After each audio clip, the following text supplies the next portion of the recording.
J'ai mis mon plus beau pull rouge pour parler avec vous de mes symptômes de règles, de ce qui m'arrive à moi quand j'ai mes règles ou quand je vais avoir mes règles, parce que clairement je souffre, j'en ai marre et j'ai envie de rentabiliser ma souffrance et ma douleur. Mais avant, remettons les choses dans leur contexte. Moi, c'est Aim, j'ai 22 ans et j'adore vous parler de mes règles. Et ça tombe bien parce qu'aujourd'hui, à l'heure où je tourne cette vidéo, on est le 15 juin, le jour du mouvement Ça va saigner. Un mouvement qui lutte contre la précarité menstruelle, qui touche 1,7 million de personnes en France. Je me suis donc dit que c'était le moment pour moi de vous parler de mes symptômes, de mes syndromes et de tout ce qui m'arrive quand j'ai mes règles. Quand j'ai mes règles, et un petit peu avant de les avoir, j'ai pas mal au ventre. Voilà, moi les douleurs de ventre, j'en ai que très rarement. J'ai mal au bas du dos. Et pourquoi je vous précise ça? C'est parce qu'en fait, il y a plein de personnes qui pensent que c'est que le ventre, tu vois. Ce qui n'est pas nécessairement le cas. Ça peut être le bas du dos. Du coup, ce qui fait que si vous êtes team j'ai mal au bas du dos et au ventre ou que au bas du dos, venez avec moi, dites-le moi dans les commentaires. Voilà, je pense pas qu'on soit des ovnis.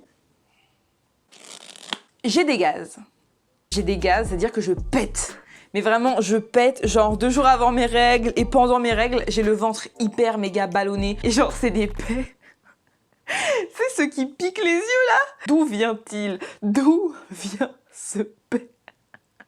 C'est les paix qu'il faut surtout pas retenir parce que c'est parce que tu les retiens que t'as mal du coup, et que t'as mal au ventre et que tu te sens pas bien, que tu te sens ballonné en plus de la douleur de tes règles. Et je sais que je suis pas tout seul, je sais que je suis pas tout seul. Dès que t'es quelque part, faut que tu te retiennes de péter. Tu sais que c'est pas des paix de d'habitude, c'est des paix du turfu. Si tu le retiens, t'as encore plus mal. Du coup, faut que tu t'éclipses, mais en même temps, ça pue de ouf que même si t'es loin, au pire, les gens ils vont sentir. Oh, c'est insupportable, c'est insupportable, c'est insupportable.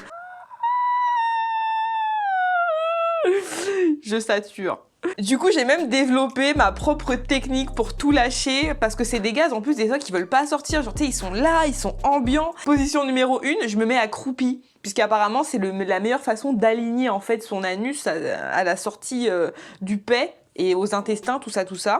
Et la deuxième option, c'est de mettre ses fesses en l'air. En fait, je me mets à 4 pattes en position chien, je m'avance un peu comme ça et je lève mes fesses et ça me fait sortir le paix en 4e vitesse. C'est merveilleux. Je conseille à toutes et à tous.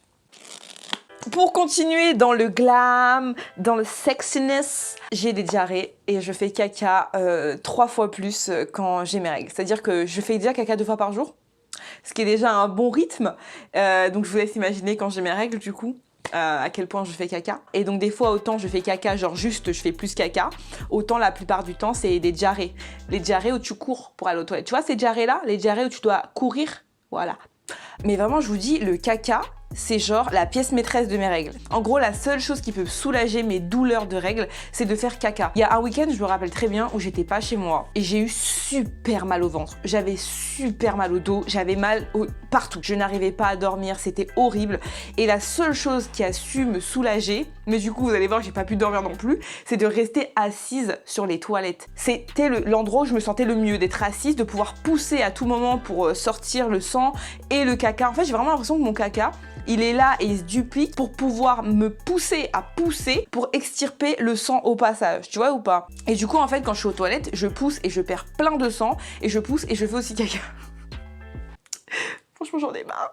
Franchement, j'en ai marre de ma vie. Ouh, ça fait du bien d'extérioriser là parce que je vous dis, toutes les fois où j'étais sur mes chiottes là pendant des heures, c'était dur quoi. Ensuite, évidemment, j'ai des boutons, comme beaucoup de personnes, je pense. Et en plus, ça, c'est des boutons, j'ai l'impression qu'ils me font beaucoup plus mal que d'habitude. Je sais que par rapport à plein de gens, c'est rien du tout ce que j'ai. Il y a des personnes qui ont beaucoup plus d'acné déjà au quotidien et donc du coup encore plus quand elles ont leurs règles. Je suis pas en train de me plaindre en disant « Ouais, j'ai plein de boutons, c'est horrible ». Non, je le vis très très bien. J'ai des boutons quand j'ai mes règles. Je vais pas me plaindre de ça. Je pourrais en avoir tout le temps. Je pourrais en avoir qui font encore plus mal, des encore plus gros, etc., etc. Donc je me plains pas du tout.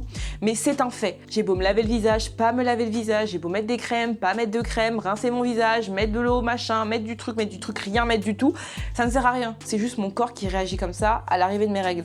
Et bah ouais, j'ai des boutons quand j'ai mes règles. Qui s'en fout? Quand j'ai mes règles, je n'ai absolument aucune libido. Ah, tout et tout le monde me... Et ça n'a rien à voir avec le tabou des règles, le fait que on ait fait passer le sang des règles comme un truc dégueulasse et démoniaque, mais juste parce que j'ai l'impression que juste ma libido, elle est down. C'est comme si elle faisait une pause dans sa vie en mode « Bye bitch !» Cependant, je tiens à préciser qu'il y a des personnes qui ont une libido justement plus élevée pendant leurs règles. Il y a aussi des personnes qui ont entre guillemets besoin d'un rapport parce que ça soulage leurs règles, ça soulage leur douleur de règles, ça les détend. Tu vois, c'est des trucs genre, ça dépend de chacun. Mais il y a des personnes à qui ça fait énormément de bien que d'avoir un rapport, que ce soit avec une personne ou avec soi-même, pendant leurs règles, ou avant, ou après, enfin tu vois, tout ça pour pallier à toutes les problématiques autour de leur douleur ou de leur état émotionnel dû à leurs règles. Là, on va arriver au vif du sujet, à la chose qui me rend la plus folle et la raison pour laquelle j'ai envie de faire cette vidéo, parce que j'en ai marre.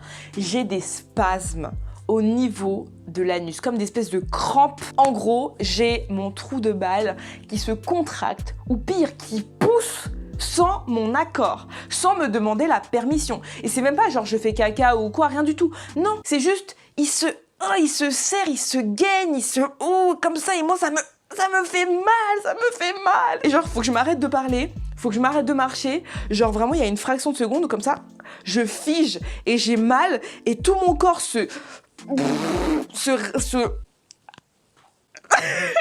sais pas comment vous expliquer. Et quand je vous l'ai dit sur Instagram, vous avez été grave nombreuses à me dire genre moi aussi, je pensais être la seule. Bah non, déjà vous êtes pas seule, tu vois. Mais juste, je me demande genre où est le rapport entre mon trou de fesses et mes règles, s'il vous plaît. D'où viennent ces spasmes et ces espèces de crampes nerveuses là, insupportables. Et heureusement, j'en ai pas à chaque cycle. Je suis fatiguée. Genre, je suis fatiguée. Là, ça va, tu vois. Mais hier, j'étais dans un tel état, que émotionnellement, j'étais capable de rien faire. J'étais complètement démotivée, j'étais complètement épuisée. Et c'est pas vraiment de la fatigue physique à proprement parler.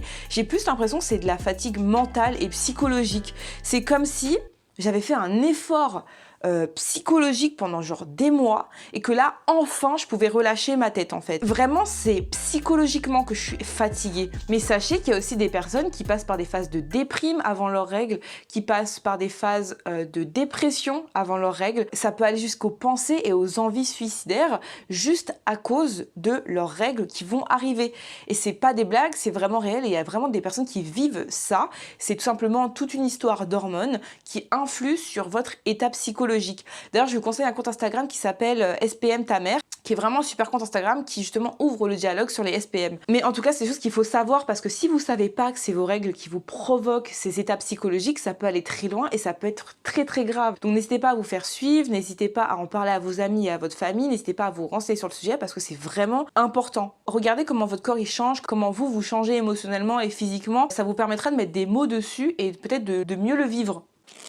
J'ai déjà eu des mycoses dans ma vie, donc je sais ce que c'est. Et à une époque, j'avais mycose sur mycose, notamment à cause de la pilule que je prenais. Mais du coup, j'ai l'impression que toutes les fois où j'ai eu des mycoses à cause de ma pilule et à cause aussi des traitements que j'ai pris et que j'ai repris, j'ai l'impression que je suis hyper fragilisée de la flore intime en fait. Et du coup, 2 jours avant mes règles environ, c'est comme si ma cyprine, ou en tout cas genre mes pertes blanches, elles étaient plus agressives ou plus acides que d'habitude, ou alors c'est juste que mes muqueuses, elles sont plus sensibles et elles sont plus réactives. En tout cas, je sais pas si c'est l'un ou c'est l'autre, mais c'est comme si, tu vois, d'habitude je suis là, je suis dans ma vie, je sens rien, je vis juste ma vie, et puis là d'un coup, je sens ce qui se passe. C'est hyper spécial et c'est pas hyper agréable en fait. Et du coup, genre, je ressens le besoin de me laver davantage, de me rincer davantage et ce genre de choses parce que ça me met mal à l'aise. En fait, j'ai un malaise à ce niveau-là. Voilà, du coup, j'espère que vous êtes ravis de savoir ça. Ça, on c'est vraiment tout dit.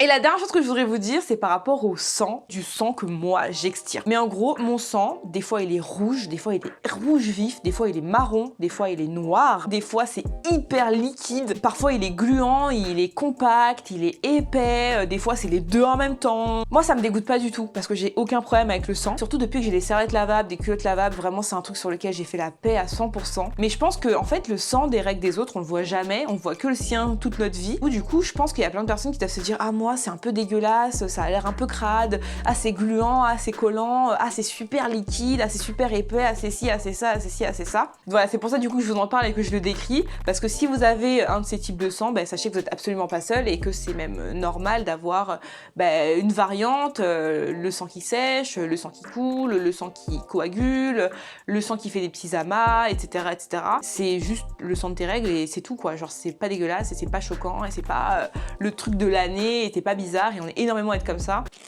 Vous savez, j'adore parler de mes règles et j'ai aucun problème avec ça. Et j'ai envie que mes commentaires, ce soit une façon pour vous de pouvoir en parler si vous pouvez pas en parler avec vos amis, avec votre famille, etc. Mes commentaires sont ouverts pour en parler. N'hésitez pas à vous répondre entre vous et à vous donner des conseils. Les symptômes de mes règles, ils sont absolument pas dramatiques. Il y a des personnes qui vomissent, il y a des personnes qui peuvent pas se lever, qui ne peuvent pas marcher lorsqu'elles ont leurs règles, et il y a des personnes qui sont atteintes d'endométriose et qui continuent de souffrir de ça sans savoir qu'elles sont atteintes de cette endométriose. Il y a des personnes qui n'ont pas accès à l'eau courante, qui peuvent pas se laver tous les jours, qui peuvent pas avoir des protections lavables parce qu'elles peuvent pas laver leur protection chaque jour. Il y a des personnes qui ont juste pas les moyens d'avoir tout simplement des protections hygiéniques tout court, que ce soit des tampons les moins chers aux serviettes les moins chères. Autant des fois c'est des personnes qui sont dans la rue et qui ont déjà rien, donc des serviettes encore moins, tu t'en rends bien compte. Et il y a des personnes aussi qui sont étudiantes, à la fois on veut pas rendre ça gratuit, c'est même surtaxé.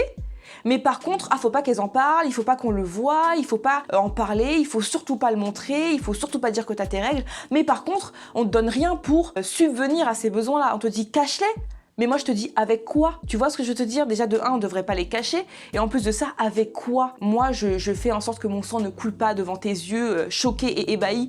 Comment moi je fais pour subvenir à ce que tu me demandes de faire? Déjà que tu me l'imposes, mais en plus de ça, comment est-ce que j'y parviens si je n'ai pas les ressources nécessaires?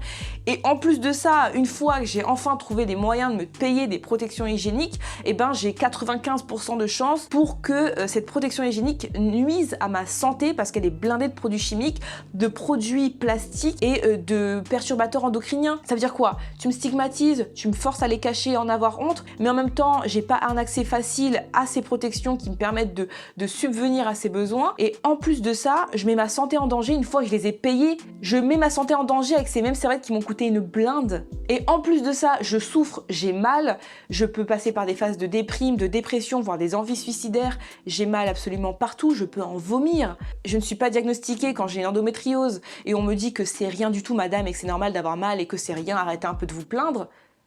Il y a rien qui va là.